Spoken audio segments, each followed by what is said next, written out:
Di video ini gue bakal ngebahas tentang resiko dalam berinvestasi reksadana. Mungkin sebagian daripada kalian tidak tahu soal ini. Nah, buat kamu yang penasaran, simak video ini tanpa di-skip.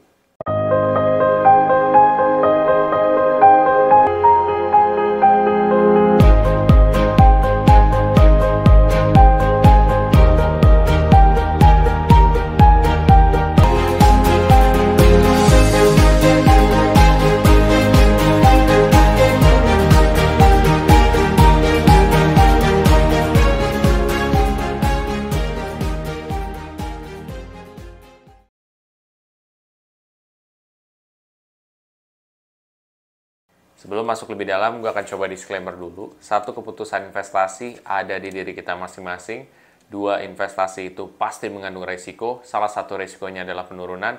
Ketiga, gue tidak pernah mengadakan titip dana sama sekali. Jadi begini sobat investor. Ketika kita mau ngomongin soal investasi ya, terutama reksadana. Resiko itu selalu ada. Secara general investasi itu ada, apalagi reksadana. Ya. Nah, reksadana sendiri sebenarnya resiko yang pertama adalah AUM yang merosot. Kalian bisa coba cek aja di prospektus reksadana kalian. Jadi di prospektus itu bakal ada tulisan kalau misalkan AUM di bawah dari 10 miliar atau mungkin 20 miliar, itu bakal ada lampu kuning lah dari OJK juga. Jadi untuk memberitahu harus mereka mengembalikan dananya atau misalkan menaikkan dananya ya sampai ke di atas dari 20, di atas dari 10, dari minimum kriterianya itu. Jadi sebenarnya AUM yang terlalu kecil itu resikonya tinggi. Jadi makanya salah satu yang harus diperhatikan ketika kalian berinvestasi reksadana adalah AUM-nya dicek. Itu gede apa enggak, di atas dari 100 M atau enggak. Kayak gitu, itu jadi ngaruh ya. Pertama. Yang kedua, ya resikonya adalah sebenarnya reksadana itu bisa melakukan salah pencatatan. Itu bisa gitu. Salah pencatatan maksudnya kayak gimana? Jadi misalkan nih ya, tiba-tiba mereka nih dari pihak manajer investasi mereka salah melakukan pencatatan sehingga harga NAV-nya ya berbeda lah gitu ya. Seharusnya nggak segitu. Tapi mereka menyatakan itu segitu. Dan kalau ketahuan lembaga pengawas itu seperti OJK, itu mereka akan kena guys gitu. Kena dalam arti ditegur dulu gitu, nggak yang sembarangan tiba-tiba langsung bermasalah ditutup, enggak. Cuma ditegur dulu. Pernah nggak kejadian seperti itu? Pernah gitu. Tapi banyakan ya mereka ya memperbaiki gitu. Reksadana-reksadana yang cukup baik pun itu pernah kejadian seperti itu gitu. Tapi at the end of the day itu adalah salah satu resiko berinvestasi di reksadana. Itu yang kedua. Yang ketiga, ya reksadana tersebut tersangkut kasus. Nah, jadi ini yang paling banyak sebenarnya yang terjadi. Reksadana itu bisa tersangkut kasus juga, guys. Jadi kasus-kasus gede juga ya. Nah, itu bisa menyebabkan reksadana tersebut dibekukan oleh si pihak lembaga pengawas atau seenggaknya jadi bahan pengawasan lah sama lembaga pengawas. Otomatis kalau misalkan mereka udah tersangkut kasus, harusnya mereka, sebagian dari mereka ya, yang invest di sana, pasti mereka akan narik dana. Kenapa? Karena mereka mungkin takut gitu ya. Wah nih, kira-kira masih oke nggak nih di ke depan hari? Sekarang udah bermasalah, kan gitu.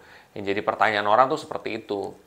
Nah, reksadana-reksadana seperti ini ada juga beberapa yang seperti itu. Jadi mereka tersangkut dalam, ya kayak misalkan kasus Jiwasraya, nih gue ngomong nih.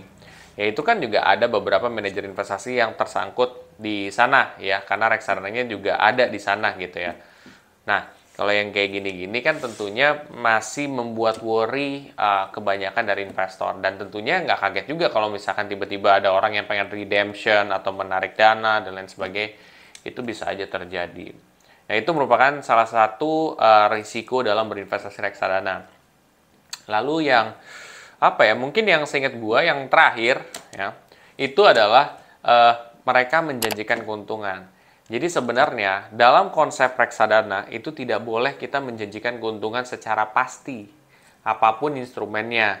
Walaupun gue ngerti reksadana obligasi, kalau misalkan aset di dalamnya obligasi, itu mungkin dia bisa cenderung untuk naik ya gitu. Tapi kan bagaimanapun kita jangan bilang bahwa itu tidak bisa turun atau mungkin bunga tetap lah, ya kan beda-beda ya, metode orang dalam komunikasi itu beda-beda. Nah, jangan ngomong kayak gitu gitu. Nah, beberapa kasus dalam reksadana sendiri, mereka ada yang ngomong gitu, bakal dapat bunga tetap lah. Ya itu jadinya. Sebenarnya reksadananya nggak bermasalah, tapi karena mungkin dari oknumnya tersebut menjanjikan ya ke para nasabah atau para investor, mungkin supaya dapat investasi ya ke salah satu reksadana mereka, ya akhirnya jadi begitu. Ya, jadi bisa dibekukan sama pihak OJK atau mungkin dikaji lebih dalam gitu. Orang mungkin nggak bisa redemption atau mungkin nggak bisa menarik, nggak bisa membeli juga gitu. Jadi kayak gitu guys, itu merupakan beberapa resiko dalam berinvestasi reksadana. Jadi yang selama ini gue omongin itu benar. Dalam arti punya potensi keuntungan itu benar banget gitu. Dan banyak keuntungannya, tapi resiko itu tetap selalu ada guys. Ini gue nyebutin dari reksadana, kan kripto juga ada. Terus juga mau di apa lagi nih? Saham juga ada. Peer-to-peer lending ada, semua ada guys. Ya, cuman mungkin kalian belum mempelajari aja lebih dalam gitu. Tapi maksudnya dengan adanya resiko ini bukan berarti kita harusnya jadi takut, tapi harusnya jadi kita mau evaluasi, mau capek gitu ya dalam berinvestasi. Ketika seperti itu tentunya kalian bisa sukses dalam berinvestasi juga. Kayak gue, walaupun misalkan gue udah berinvestasi, ya gue tetap evaluasi Pak, 3-4 bulan. Karena tetap, setiap ada potensi keuntungan yang ditawarkan, atau yang ada potensi di kedepan hari, tetap ada potensi resiko juga yang bisa terjadi. Nah, tugas kita adalah mantau. Setiap mungkin 3 bulan, 4 bulan, kira-kira bermasalah atau enggak. Nah, setelah itu baru kita bisa santai. Itu aja sih pesan gue, mudah-mudahan di sini dengan adanya video ini kalian bisa mempelajari lebih dalam lagi soal reksadana. Jadi ketika kalian udah mengerti resiko, kalian berinvestasi pun juga lebih tenang, seperti itu. Bila mana kamu merasa video ini sangat bermanfaat, please share aja ke teman-teman kalian yang lain dan jangan lupa untuk subscribe, like, dan komen di video gue. Sampai jumpa di video gue selanjutnya. Terima kasih.